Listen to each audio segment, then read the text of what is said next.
What's going on, everybody? My name is Eli and welcome back to my YouTube channel. If you're new to the channel, I'm a fourth year dental student at the Boston University Goldman School of Dental Medicine, and on this channel I make vlogs with my dental school journey as well as videos with advice for pre-dental students. If this is something that interests you, please make sure you subscribe so that you can get these channels right to your homepage as soon as they come out. This is the 5th episode of my series, Getting into Dental School 101, where I've been describing what you need to do starting from high school all the way to choosing a dental school in order to successfully get into dental school. If you haven't watched the previous videos, I recommend that you pause this video and go back and watch from the beginning, especially if you're a pre-dent that's looking into getting to dental school.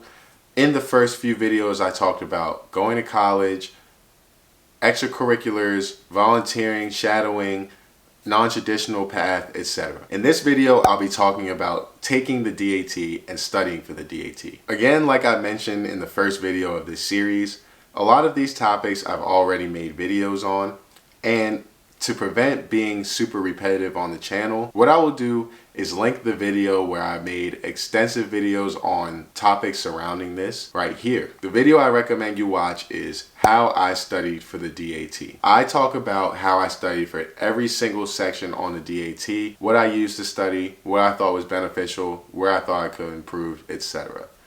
In this video, I'll be talking about the process of taking the DAT, because I want to disseminate the information for the people who have no idea about it, but I won't be talking extensively about how I studied.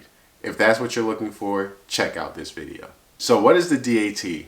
The DAT is the test that you have to take in order to apply to the overwhelming majority of dental schools in the United States.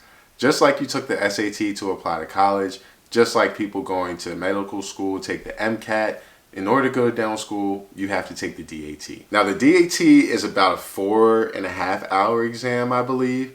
It has 4 sections, one on the natural sciences, one on quantitative reading, which is math, one on reading comprehension, and one on PAT, or perceptual abilities testing. Now, the most recent information I found was that the DAT costs about $525 to take or something like that.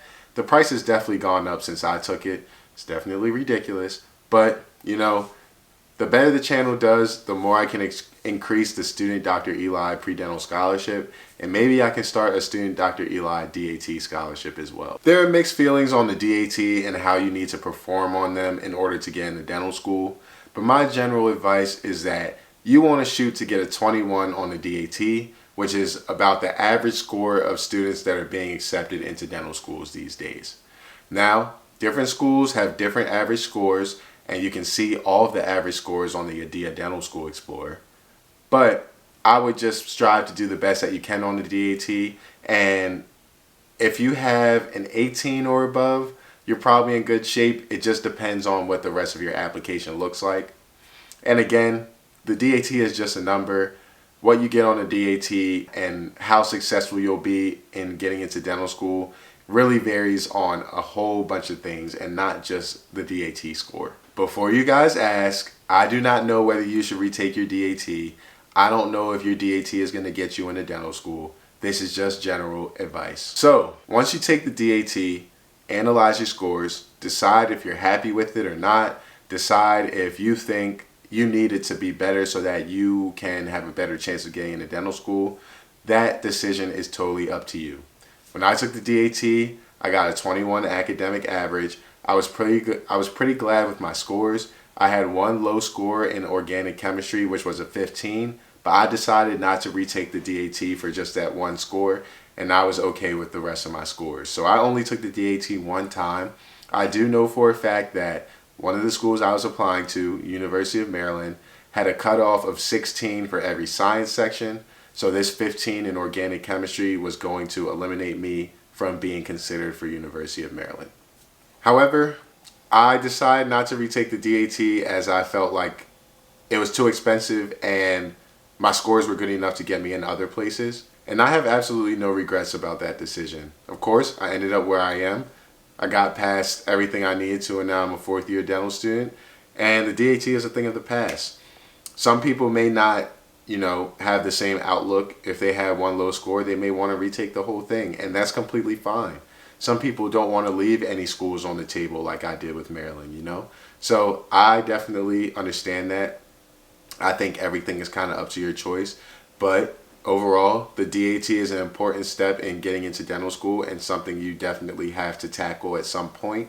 So that's why I wanted to make an episode on the DAT. I didn't want to talk too much about how I studied for it. Again, this is the video that you should check out and watch if you are looking for a video on how to study for the DAT.